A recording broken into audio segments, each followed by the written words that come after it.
Okay, now this video is going to teach you how to vacuum test your motor. So what I've done here is assemble this motor. This is the one that had the air intake leak underneath the base gasket.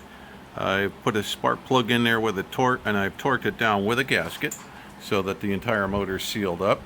And then I've got just a rubber plug here on the back that I just laid on the exhaust port because you're going to check it with vacuum and see if the motor can hold vacuum. If the motor can hold vacuum, that means you're going to get the carburation exactly the way it's regulated by the crankcase pressure. Otherwise, you won't carburate correctly. So I've got this rubber block here. Again, I'm just laying it on the exhaust port. I've got the intake port plugged up, and this happens to be a rotary valve motor.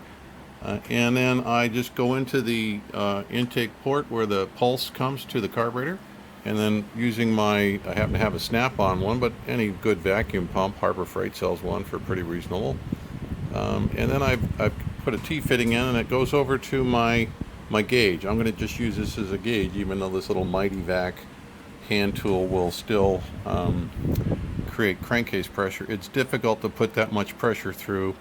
You'll be pumping all day anyway. So here we go. We're gonna go see what happens. We're gonna watch the gauge here. We're starting to get some vacuum. Here we go, and it's building. So we're gonna pull somewhere in the neighborhood of around 28 inches of vacuum. You can see that in the gauge here, almost 30. I'm gonna turn the pump off. And now this is going to be the true test. Can the motor hold the vacuum for any length of time?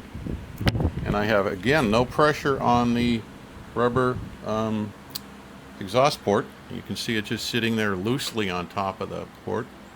And the intake, again, the hoses are hooked up. And if you've got good vacuum, that'll hold a good vacuum for, 25 inches or so for over 30 seconds. Your motor's sealed tight, your seals are good, your base gasket good, your head sealing up good, and it's the start to a good running motor. So we're going to just pull this little line off to show you that it was in fact